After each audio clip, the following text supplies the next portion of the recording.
3 bateaux à quai et un 4e se préparent à accoster. Aujourd'hui, plus de 20 000 touristes sont attendus sur l'île. Activités nautiques, tour de l'île en quad ou en taxi, ils ont l'embarras du choix.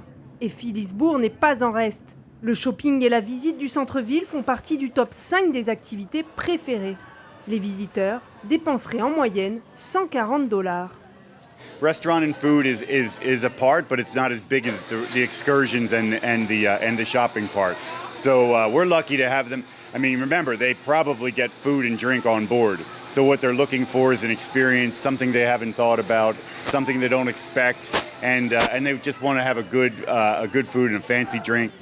Il n'est pas encore midi et la foule a déjà pris possession du boardwalk. Sur les routes de l'île, le trafic est dense. Bus et taxis transportent ceux qui veulent visiter.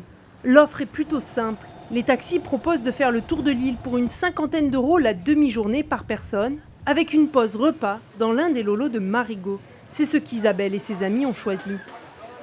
En fait, nous faisons une croisière avec le MSC.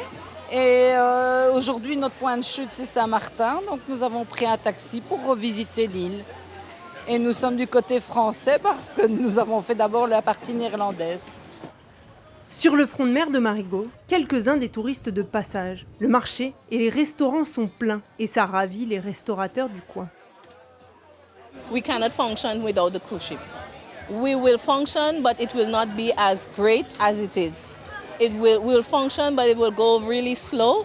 And with the cruise ships, it's a big plus for us in Saint Martin. Mais 2 rues plus loin, il n'y a plus personne. Les croisiéristes ne s'aventurent pas si loin. Yann Necam a une boutique de vêtements. Et les touristes de croisière au-delà du front de mer, les commerçants ne les voient pas. On ne peut pas rentrer dans le centre-ville, c'est pas connecté. Il manque une vraie connexion. Nous, on a déjà quelques solutions qui seraient de distribuer une carte aux toilettes publiques du front de mer. Après, l'autre piste qu'on a aussi, ce serait de dire aux bus, aux tour opérateurs, qui peuvent effectivement déposer leurs touristes à cet endroit, sur le front de mer, mais de les reprendre à un autre endroit qui les oblige à traverser le centre-ville. Mais c'est des choses toutes simples. Mais ça, il faut que ça soit une vraie volonté politique de la collectivité de rentrer en communication avec les tours opérateurs et de leur donner un peu nos conditions. Le touriste qui vient se balader a besoin de nous voir, a besoin de connaître la French Touch. Ils sont venus en partie française. Il faut qu'on leur montre notre joyau de la partie française. Depuis la fin du Covid, le nombre de croisiéristes augmente chaque année. Côté français, nous ne disposons d'aucun chiffre pour connaître les retombées économiques. Ces touristes arrivés à Philipsbourg passent en moyenne entre 45 minutes et 1 heure à Marigot.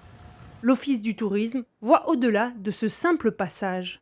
Bien sûr, l'idée est toujours de convertir, donc ils sont là de passage. Donc nous souhaitons qu'ils soient séduits par la destination, par notre côté du français, et que ça leur donne envie de revenir ensuite, puisque celui qui vient à Saint-Martin en vacances, c'est une clientèle fidélisée. Donc on pense, par le biais de cette croisière, nous pouvons fidéliser leur intérêt à revenir en couple, en amis ou en famille.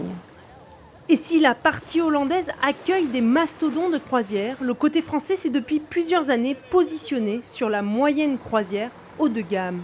Et avec l'extension du port de Galisbée, la partie française pourrait devenir port de départ pour ce type de croisière.